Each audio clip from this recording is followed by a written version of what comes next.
అందరికీ నమస్కారం. నేను మీ గోపాల్ అయ్యంగార్. శ్రీమతే రామానుజాయ నమః. 16వ తారీఖు మార్చి నెల 2025 నుంచి 22వ తారీఖు మార్చి నెల 2025 వరకు మేషరాశి నుంచి మీనరాశి వరకు వార ఫలాలు ఎలా ఉందో ఈ రోజు తెలుసుకుందాం. ముఖ్యమైన విషయం, చాలా ఇంపార్టెంట్ విషయం మీకు చెప్పాలి. రాహు కేతు ఎప్పుడైతే పైన రాహు ఉండి కింద కేతు ఉంటాడో దానిని రాహుగ్రస్త కాలసర్ప దోషం అంటారు. 30వ తారీఖు ఈ నెల మార్చి నాడు శని మీనరాశిలోకి వెళ్ళిపోతాడు. వెళ్ళినప్పుడు రాహుకేతు మధ్యలో అన్ని గ్రహాలు వచ్చినట్టుగా మనకు లెక్క. అందులో రాహు చాలా తొందరలోనే కుంభరాశిలోకి రాబోతున్నాడు మీనరాశి నుంచి. అదొక చాలా ఇంపార్టెంట్ పాయింట్. మే మంత్లో కేతు కూడా సింహరాశిలోకి వస్తున్నాడు. రాహుకేతు మధ్యలో అన్ని గ్రహాలు పుష్కలంగా నిండిపోయి ఉన్నాయి. ఇది రాహుగ్రస్త కాలసర్ప దోషం అనేది మంచిది కాదు.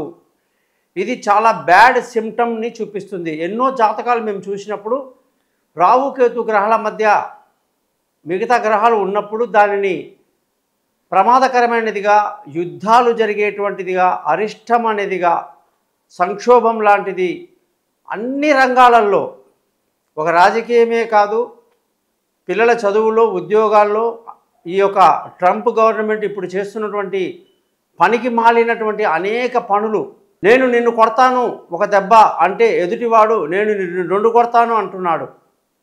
భారతదేశం మీద నేను ఇంత తారీఫ్ వేస్తానంటే భారతదేశం అమెరికా మీద వేయాల్సిన తారీఫ్ అది వేస్తుంది. చైనా అలాగే ఉంది. అన్ని దేశాలు కూడా అమెరికాని ఒంటరిగా చేసే పరిస్థితి, ఆర్థికంగా సంక్షోభం లేవనెత్తే పరిస్థితి, అన్ని ధరలు కూడా ప్రియమయ్యేటువంటి అవకాశాలు, ఉద్యోగంలో సంక్షోభాలు, ప్రజల్లో ఆందోళన తెచ్చేటువంటి ట్రంప్ గవర్నమెంట్ తీసుకునే అనేక నిర్ణయాల వల్ల మొత్తం ప్రపంచానికే ఎఫెక్ట్ అయ్యే అవకాశాలు కూడా రాజకీయంగా ఉన్నాయి.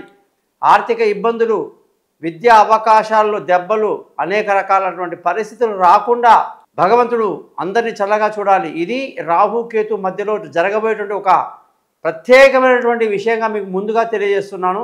30వ తారీఖు ఎప్పుడైతే శని మీనరాశిలోకి వెళ్ళిపోతున్నాడో అప్పుడు రాహు మెల్లమెల్లగా పూర్తిగా కిందికి వచ్చేస్తున్నాడు కుంభరాశిలోకి. దానివల్ల పూర్తి ప్రతిష్టంభన ఏర్పడకుండా మరి మిగతా ఎన్ని గ్రహాలన్నా ఈ రాహుకేతుని దాటుకుని వచ్చేస్తున్నాయా అని చూస్తే కుజుడు మిథున రాశిలోనే అలాగే ఉండిపోయాడు. గురువు 15వ తారీఖు నాడు మిథున రాశిలోకి వెళ్తున్నాడు, అది కూడా లోపలే ఉంటున్నాడు రాహుకేతు మధ్యలో. సూర్యుడు ఇప్పుడే కుంభరాశిలోకి ఈ వారం వచ్చాడు ఈరోజు. మరి కుంభరాశిలో సూర్యుడు ఒక నెల, మేషంలో ఒక నెల, వృషభంలో ఒక నెల, మిథునము కర్కాటకం అనేసరికి 6 నెలలు ఇక్కడే అయిపోయింది. అక్కడ చూస్తే బుధుడు మీనంలో ఉన్నాడు, ఆయనకి అలాగే 5-6 నెలలు టైం పడుతుంది.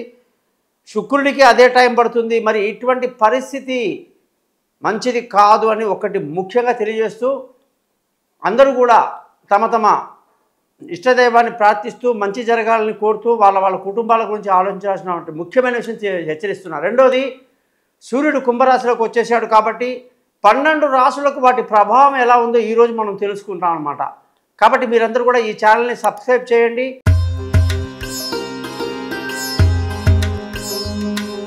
కన్యారాశి వాళ్ళందరికీ కూడా 16వ తారీఖు మార్చి 2025 నుంచి 22వ తారీఖు మార్చి 2025 వరకు ఎలా ఉందో చూద్దాం.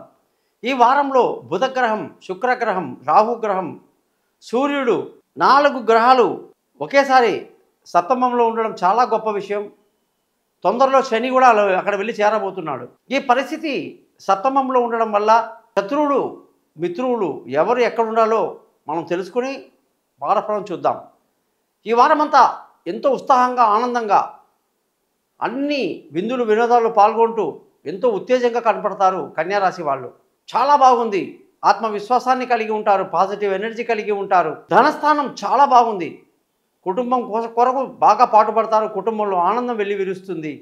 చదువులో పిల్లల ప్రతిభను చూసి సంతోషపడతారు. బంధువుల, స్నేహితుల సహాయ సహకారాలు పెద్దగా లభించదు. అలాగే లేనిపుని భయాలకు గురి కాకుండా ఆత్మవిశ్వాసంతో ముందుకు వెళ్తారు.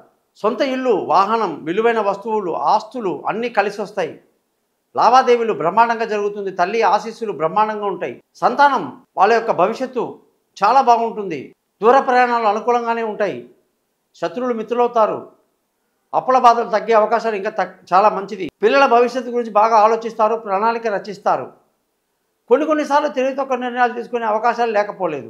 ఆరోగ్యం పట్ల కూడా అద్భుతంగా ఉంది. శత్రువులు మిత్రులు అవుతారని చెప్పడం జరిగింది. భార్యాభర్తల మధ్య చక్కటి సయోధ్య కలిగి పెళ్లి కాని వాళ్లకు పెళ్లి కుదరడం, ప్రేమికులకు పట్టిందల్లా బంగారమే, పెద్దవాళ్ళు అంగీకరించడం, కన్యారాశిలో పుట్టిన వాళ్ళందరికీ కూడా ఈ యొక్క ప్రేమ అబ్బాయి కానీ అమ్మాయి కానీ కుటుంబంలో చెప్పడం, నలుగురి యొక్క ఆశీస్సులు పొంది ఒక ఇంటి వారు అవడానికి చేసే ప్రయత్నాలు అద్భుతంగా కలిసి వస్తాయి. ప్రేమికులకు బాగుంది. భార్యాభర్తల చక్కటి సయోధ్య కలిగి సంతోషంగా ఆనందంగా చట్టాపాటాలు వేసుకుని ఎంజాయ్ చేస్తారు. పెళ్లి కాని వాళ్ళకు పెళ్లి కుదురుతుంది. దూరంగా ఉన్న వాళ్ళు కలుసుకుంటారు. అనేక రకాలుగా పార్ట్నర్షిప్లో వ్యాపారాలు బ్రహ్మాండంగా ఊపందుకుంటుంది. అదృష్టంగానే చూసుకుంటే ఈ వారం అంతా కూడా మంచి అదృష్టవంతులు, తండ్రి పెద్దల ఆశీస్సులు, వాళ్ళ యొక్క బ్లెస్సింగ్స్ బాగుండి ధర్మ మార్గంలో ప్రయాణిస్తూ అదృష్టవంతులు అవుతారని చెప్పేసి బ్రహ్మాండంగా చెప్పొచ్చు. ఉద్యోగంలో ప్రమోషన్లు, ఇంక్రిమెంట్లు, పై అధికారుల ప్రశంసలు, కొత్త ఉద్యోగంలో అవకాశాలు, సమయానికి వీసాలు అందడం, విదేశాలకు వెళ్ళడానికి ప్రయాణాలు చేయడం, ప్రయత్నాలన్నీ కలిసి వస్తాయి. ఉద్యోగం లేని వాళ్ళకు ఖచ్చితంగా ఉద్యోగం వస్తుంది. వ్యాపార పరంగా మంచి లాభాలు కనిపిస్తున్నాయి. వారం మొదట్లో నుంచి కూడా సోమవారం, మంగళవారం, బుధవారం, గురువారం మంచి వ్యాపారంలో ఊపందుకుంటారు, బ్రహ్మాండంగా ముందుకెళ్తారు. కానీ ఆఖరిలో శుక్ర శనివారాల్లో వ్యాపారం పట్ల జాగ్రత్త తీసుకోవడం మంచిది. సూర్యుడు సప్తమంలోకి వస్తున్నాడు. ఖర్చులు అధికంగా ఉంటాయి. ఇంతవరకు ఖర్చులు అదుపులో ఉన్నాయి మీకు. కానీ ఈ సూర్యుడు ఎప్పుడైతే మనకి 7వ ఇంట్లో మీనరాశిలోకి వచ్చాడో దానివల్ల అధికంగా ఖర్చులు ఉండే అవకాశాలు ఉన్నాయి. కాబట్టి జాగ్రత్త వహించాలి. ఇక సమయం బాగున్నప్పుడే విష్ణు సహస్రనామం చదువుకోవటం, వెంకటేశ్వర స్వామి గుడికి వెళ్ళటం ఎంతో మంచిది. జాతకాలు తెలుసుకోవడానికి నన్ను కాంటాక్ట్ చేయండి. 50 పేజీల జాతకం రెడీ అవుతుంది. 15 నిమిషాలు మీకు చదివి వినిపిస్తాను. ఈ ఛానల్ని సబ్స్క్రైబ్ చేస్తారని ఆశిస్తూ మీ నుంచి సెలవు తీసుకుంటున్నాను. మీ గోపాలయ్య గారు.